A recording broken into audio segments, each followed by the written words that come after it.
So let's do. We'll do our finance update. It may be helpful to talk about a couple things. Okay.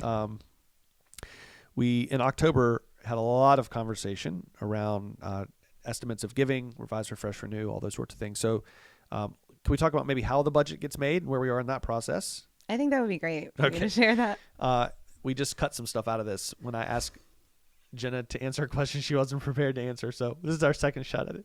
The second thing we're going to talk about is, what was the second thing? R3. R3. We'll give a brief update, but we want to do a full segment on that. Yes, so for sure. We'll just hit There's a lot of details We'll there. hit the high moments today. And then maybe some year-end stuff for this year. Sounds good. All right. Tell us about how a budget's made. How is a budget made, Jenna? I feel like we need like a Schoolhouse Rock theme here. How a bill becomes a law. Okay. So let me tell you something about our church that you may not know that I think is pretty awesome. When folks turn in an estimate of giving, on the whole, in the biz, we would call this the pledge fulfillment rate. The rate at which those estimates of giving are fulfilled is incredibly high. It's incredibly high. And in most churches, that's probably the case. But you're looking at somewhere around, you can count on somewhere between 90 and 93% of that to actually come in a church our size. We, at least in my experience, I did not believe the numbers that I saw when I first got here. I was like, these can't be real. Wow. But we're at like 98. This year, we're over 100%. So folks that made estimates of giving have been able to give more than they thought they would or have chosen to. That kind of generosity is incredible. Yeah. I mean, it really, really is. Yeah, that is a huge blessing. And in particular, this year, because when we started this year, the budget that we put together at the end of 2021 left, I mean, that was like from my vantage point, a kind of scarier moment financially than even in the midst of COVID, because in the midst of COVID, while everything shut down, our people stepped up pretty quickly and, we kind of pushed through that. And a lot of our expenses went down. Mm-hmm. While we're trying to come out of COVID, a lot of our expenses were going back up, whether that's toilet paper or heat, or replacing new tables or, whatever it might be. And, but it did not look like our giving was going to kind of trend also in that same direction. So we made a lot of really hard fought decisions last year. We are projecting sort of through the end of October. Let's see, I pulled those numbers up for myself so I can tell you exactly. At the end of October, right, because November is done. We've moved past it, but financially we haven't closed those books yet. Right. But based on what we're seeing at the end of October, we're projecting that basically we will have more giving than expenses by the end of the year. Now that things can change in November and December, but that's an incredible place to be. That is incredible. At this point in time. It has helped financially that we haven't been full staffed. Like we still don't have a youth director. We can talk about that later, but that helps make that a financial reality, even though we would rather, I think, be slightly kind of in the red and have a youth director. Yeah, for sure. At least I would. Yes. But and we have a healthy amount of reserves and all that jazz. So we're in great financial shape. We're really thankful for all the generosity that makes that happen. So looking at what people turn in on their estimates of giving is a large part, but not the full part of how we kind of project what we're anticipating for next year. It's a starting point. And the always the bigger question mark is giving that comes in that wasn't estimated, right? Mm-hmm. And it can just sometimes be harder to estimate that. Yeah. And that's the reality. And so you can make a better projection based on what people have told you than when you're operating with no information. But what's also been really exciting, we have a lot of folks we talked about earlier, all the folks that have kind of joined us in the last few months, year and a half, and they're diving in and they're participating as well, awesome. Financially speaking. And so looking at all that, we have kind of done the work as a finance team of taking the estimates of giving that have come in. Some of those who have not, I've not actually turned mine in. Don't tell anybody. We'll get there. You'll get there. It's okay. I haven't done my budget work for next year yet. It was hard I didn't want to lie to anybody.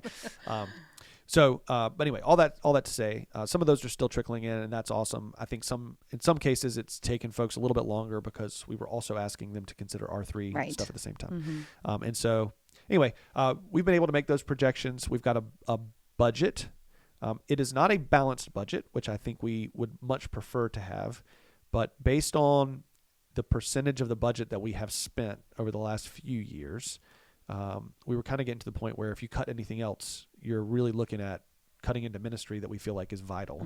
And so, we have the reserves on hand. The faithfulness of folks this year has allowed us kind of press into next year, taking a few more sort of risks from a mission and ministry standpoint, so that we can continue to be the church we need to be for each other and for the community around us. So that's a lot to celebrate. Yeah, it is. And it's just like, as of this recording, that budget is not yet approved. So it's going to church council on Tuesday next week. And so I don't remember the date off the top of my head. So maybe Tuesday of last week by the time you're watching this. But I think it's the 12th. Yes, that sounds about right. So hopefully that'll be approved, and we'll see. We'll see how that goes. But so that's happened. R3. Should we do R3? Let's do R3. Let's do R3. I want to give you some real live numbers. So this is updated as of I think actually last night. We have 174 households, so individuals or families, who have committed in one way or another. 45 of those have already given something. Okay. We currently have in hand $150,828.55. Wow. Yeah. Doesn't that feel nice? Yes, that feels great.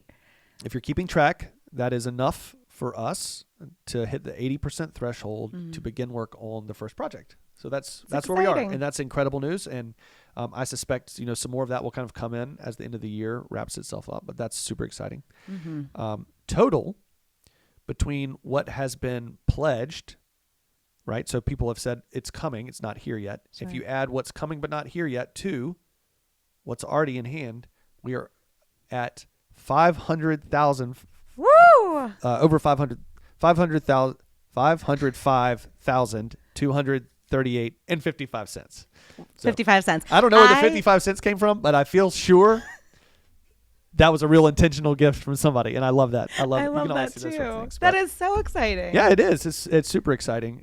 So we're not quite halfway there, but again, I think some of us haven't turned our pledge in, our estimate of giving in. So I think a lot of us are still trying to figure out what that looks like, sure. And I think a lot of people are trying to figure out what the stock market looks like or what it's going to do. Trying to figure that out. Absolutely. Every time I think it's going to go up, it goes down, and every time I'm like, oh look, it's going down, it goes up. So. Well, that's exciting. Yeah. Don't trust me with your investment advice. I know that Joan is available for any questions or, Absolutely. Especially as far as how you give, what that looks like. So that's also another resource, Joan. In the finance office. Yeah. That's a great reminder. Here's her email. We'll put it down there. Thank you, Kyle.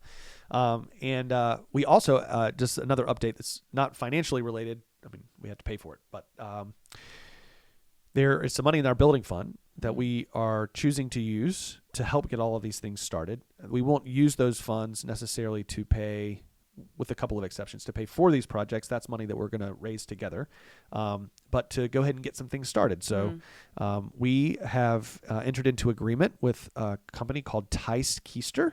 They're an architect firm. They've done some great work for us before, had already been doing some work on these projects when everything got put on pause. And so Phil Keister himself, in flesh, was here last night. Okay. With a lot of printouts and a lot of great conversation. I talked with him on the phone. I didn't know him, he didn't know me, but just a super genuine guy and really heard what we had to say, and is going to go make another pass at some of our conceptual designs, and we should have those ready to roll pretty quickly. And if we can hit all of our deadlines, which is a question, but if we can hit all of our deadlines, we're looking at late spring to break walls. Yes. I've been promised that they will give me a sledgehammer and a hard hat. I think that should be its own video, actually. We'll do a segment of okay. Owen demolishes walls. So he was there. Also, side note, in the world of Methodism, Phil Keister has been working with Edenton Street United Methodist Church to do some of their beautiful work, and that's my home church. And my stepdad is on the board of trustees there. And he was like, oh, I just saw your stepdad earlier. So it's, that's fun. Keep it in the fam. I like that connection. So, yeah. So lots of good and exciting news there as well. So yeah. Anything else on R3 that people are asking you or that you're wondering about?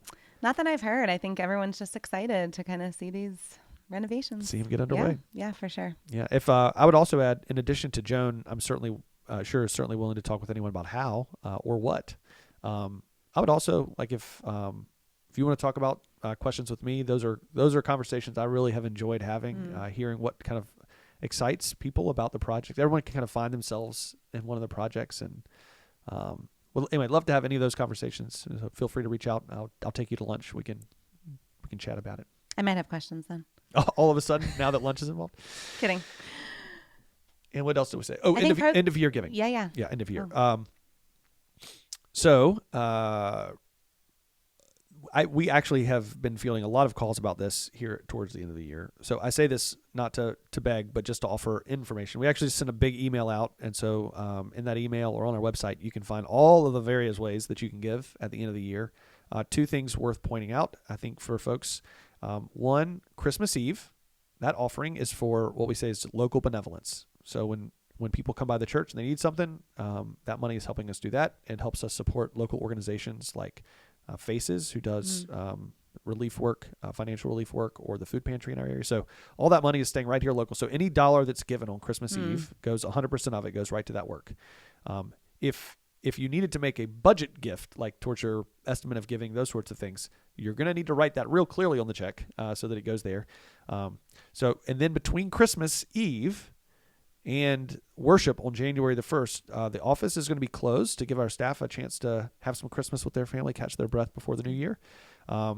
We will be working, doing what needs to be done between those dates, but the office itself will be closed. So it's important, if you want to get your gift in this tax year, for folks who are making those decisions, you can just need to mark that clearly, and then we have boxes that are right outside the doors here. They're secure, and so you can put them in there, and we will have regular folks coming over to take that out, so it's not just sitting in the box.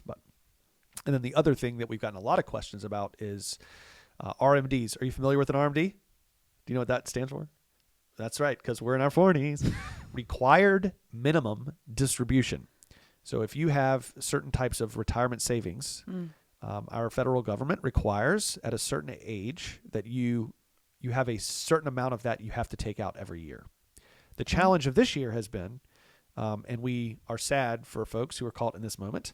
We're grateful that they have retirement savings. Let's celebrate that. But everything was really high in December, January 1st, when they calculate how much you have to take out. And then everything went down. And so I think folks have been waiting to try and take that, hoping that things will go back up. I'm not, as I said earlier, not a great investment advisor, but I know that a lot of folks have called and said, hey, I know if we give it straight to the church through our RMD, that they don't have to pay taxes on it. So we've got a lot of questions. So I would just encourage you, if that's the category you find yourself in, make that call to Joan today. It can happen quickly and easily, but the companies that are making that work are swamped. And so like the deadline's not the end of the year. It can sometimes be like December 15th. So that's coming right away. So. All right. Well, thanks. I just learned so much. The more you know. Oh, can we get the thing to go back over? Yes.